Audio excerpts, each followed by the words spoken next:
ଅହଙ୍କାରୀ ବେଙ୍ଗ। ଥରେ ଗୋଟିଏ ପୋଖରୀ ପାଖରେ ଗୋଟିଏ ବେଙ୍ଗ ତା ପରିବାରକୁ ନେଇ ରହୁଥିଲା। ମା ବେଙ୍ଗ ଓ ତାର 5ଟି ଛୁଆ। ମା ବେଙ୍ଗ ସବୁବେଳେ ହସ ଖୁସିରେ ଦିନ କାଟୁଥିଲା, କାରଣ ତାକୁ ତା ଛୁଆମାନଙ୍କୁ ପ୍ରଚୁର ପରିମାଣରେ ଖାଦ୍ୟ ମିଳିଯାଉଥିଲା। ସେଥିପାଇଁ ଦିନକୁ ଦିନ ମା ବେଙ୍ଗର ଅହଙ୍କାର ବଢ଼ିବାକୁ ଲାଗିଲା, ଯାହାଫଳରେ ସେ ନିଜର ମୋଟାପଣକୁ ନେଇ ଗର୍ବ କରିବାକୁ ଲାଗିଲା। ସବୁବେଳେ ନିଜ ଛୁଆମାନଙ୍କୁ କହୁଥାଏ, ମୋ ଠାରୁ ବଡ଼ ଆଉ ଏ ଦୁନିଆରେ କେହି ନାହିଁ। ମା ବେଙ୍ଗର ଛୁଆମାନେ ବହୁତ ଦୁଷ୍ଟ ଥିଲେ। ତାଙ୍କର ହସ ମଜାରେ ଦିନ କଟୁଥିଲା। ସବୁଦିନ ନିଜ ଘର ବାହାରେ ବିଭିନ୍ନ ପ୍ରକାରର ଖେଳ ଖେଳୁଥିଲେ। ସେହି ପୋଖରୀ ଆଖପାଖରେ ଅନ୍ୟ ଜୀବଜନ୍ତୁ ମାନେ ରହୁନଥିବାରୁ ତାଙ୍କରି ମା ହିଁ ସବୁଠାରୁ ବଡ଼ ଏବଂ ବଳିବାନ ମଧ୍ୟ ଲାଗୁଥିଲା। ଛୁଆ ବେଙ୍ଗମାନେ ମା ବେଙ୍ଗକୁ ଯାହା ବି କରିବାକୁ କହୁଥିଲେ, ମା ବେଙ୍ଗ ତାକୁ ସଙ୍ଗେ ସଙ୍ଗେ କରିଦେଉଥିଲା। ଯେମିତିକି ଛୁଆ ବେଙ୍ଗମାନେ ମା ବେଙ୍ଗକୁ ଝିଣ୍ଟିକା ମାରିବାକୁ କହିଲା କ୍ଷଣି ସେ ସଙ୍ଗେ ସଙ୍ଗେ ବୁଦା ପାଖକୁ ଯାଇ ଝିଣ୍ଟିକା ମାରି ନେଇ ଆସୁଥିଲା।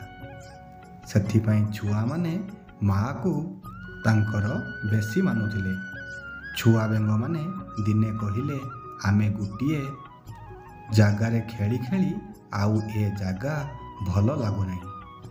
ଆମେ ଆଜି ଖେଳିବାକୁ ପାଖ ପଡ଼ିଆକୁ ଯିବା।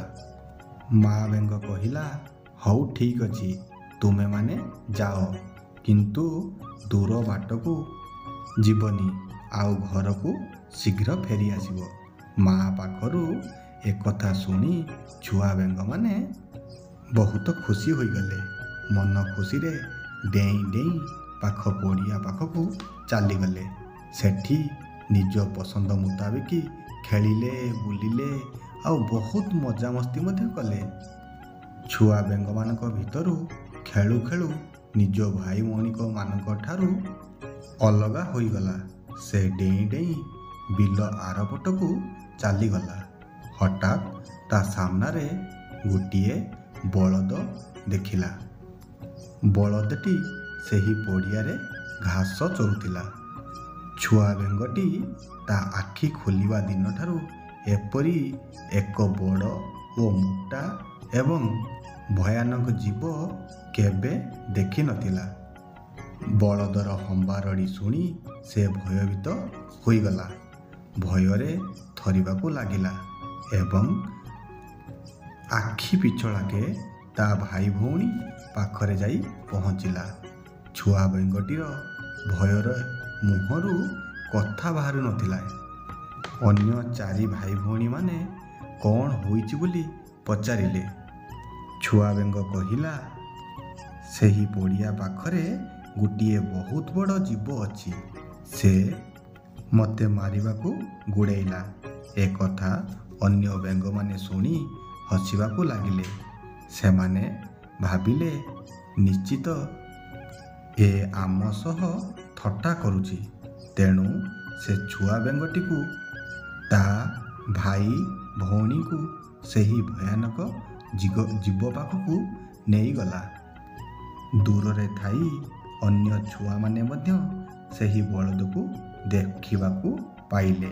ଠିକ୍ ଏତିକି ବେଳେ ବଳଦଟି ଆଉ ଗୋଟିଏ ହମ୍ବାରଡ଼ି ପକାଇଲା।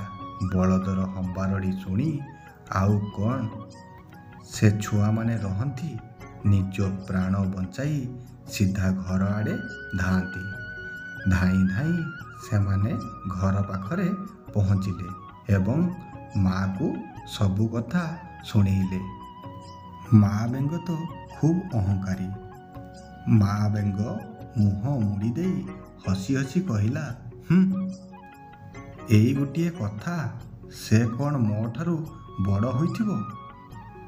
ସେ ମୋ ଠାରୁ ଛୋଟ ଜୀବ, ଡରିବାରେ କ'ଣ ଅଛି?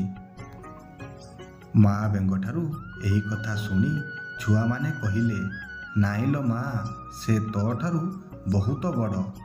ତାର ଚାରୋଟି ଲମ୍ବା ଲମ୍ବା ଗୋଡ଼, ବଡ଼ ବଡ଼ ଆଖି, ତା ମୁଣ୍ଡରେ ଦୁଇପଟେ ବାଙ୍କୁଲା ବାଡ଼ି ପରିକା ଦୁଇଟା କ'ଣ ଅଛି। ସେ ପେଟଟା ବହୁତ ବଡ଼, ଆମ ଘରଠାରୁ ବି ବହୁତ ବଡ଼। ଏହି କଥା ଶୁଣି ଅହଙ୍କାରୀ ମା ବେଙ୍ଗ କହିଲା, ଏକଥା ଅସମ୍ଭବ, ଏକଥା ଅସମ୍ଭବ। ମୁଁ ହେଉଛି ଏ ଦୁନିଆରେ ସବୁଠାରୁ ବଡ଼ ଜୀବ। ଛୁଆ ବେଙ୍ଗମାନେ ଗୋଟିଏ ବଡ଼ ବଳଦକୁ ଦେଖିଛନ୍ତି, ତେଣୁ ସେମାନେ ମା ବେଙ୍ଗକୁ ବାରମ୍ବାର ଗୋଟିଏ ବଡ଼ ଜୀବ ବୋଲି କହୁଛନ୍ତି। ଏହି କଥା ଶୁଣି ମା ବେଙ୍ଗ ଭିତରେ ଭିତରେ ବହୁତ ଈର୍ଷା ହେବାକୁ ଲାଗିଲାଣି। ସେଉଠୁ ମା ବେଙ୍ଗ କହିଲା, ହଉ ହଉ, ମୋର ଅସଲ ରୂପ ମୁଁ ତୁମମାନଙ୍କୁ ଏବେ ଦେଖାଉଛି। ଏହା କହି ସେ ନିଜର ପେଟକୁ ଫୁଲେଇବାରେ ଲାଗିଲା ଏବଂ ତା ଛୁଆମାନଙ୍କୁ ପଚାରିଲା, ଏତିକି ବଡ଼? ଛୁଆମାନେ କହିଲେ, ନାଇଁ ନାଇଁ ମା, ଏହାଠାରୁ ଆହୁରି ବଡ଼। ତାପରେ ମା ବେଙ୍ଗ ଆହୁରି ଜୋରରେ ପେଟକୁ ଫୁଲାଇବାକୁ ଲାଗିଲା। ମା ବେଙ୍ଗ ପଚାରିଲା, ଏତିକି ବଡ଼? ଛୁଆ ବେଙ୍ଗମାନେ କହିଲେ, ନାଇଁ ମା, ଏହାଠାରୁ ଆହୁରି ବଡ଼। ମା ବେଙ୍ଗ ଛୁଆମାନଙ୍କ ପାଖରେ ହାରିବାକୁ ଚାହୁଁନଥିଲା। ତାକୁ ବଡ଼ ହେବାର ନିଶା ଘାରିଥିଲା। ମା ବେଙ୍ଗ ସେ ତାର ବୁଦ୍ଧି ଆଉ ବିବେକକୁ ହରାଇ ବସିଲା। ତା ମନରେ ଅହଙ୍କାର ଭରି ଯାଇଥିଲା। ଏମିତି ତା ପେଟକୁ ଫୁଲାଉଥାଏ ଆଉ ପିଲାମାନଙ୍କୁ ପଚାରୁଥାଏ, କେତେ ବଡ଼? ଏମିତି ଫୁଲାଉ ଫୁଲାଉ ହଠାତ୍ ଗୋଟିଏ ଶବ୍ଦ ହେଲା ଆଉ ତାପରେ ମା ବେଙ୍ଗର ପେଟ ଫାଟିଗଲା। ମା ବେଙ୍ଗ ଶେଷରେ ମୃତ୍ୟୁ ମୁଖରେ ପଡ଼ିଲା। ସେ ଭାବୁଥିଲା, ଦୁନିଆରେ ତାଠାରୁ ବଡ଼ ଆଉ କେହି ନାହାନ୍ତି। ତା ମନରେ ଥିଲା ଅହଙ୍କାର ଭରା ହୋଇଥିଲା। ସେ ଯୋଗ୍ୟ ଓ ଅଯୋଗ୍ୟର ତଫାତ ଭୁଲି ଯାଇଥିଲା। ଶେଷରେ ବେଙ୍ଗର ଅହଙ୍କାର ହିଁ ତାହାର ପ୍ରାଣ ନେଲା।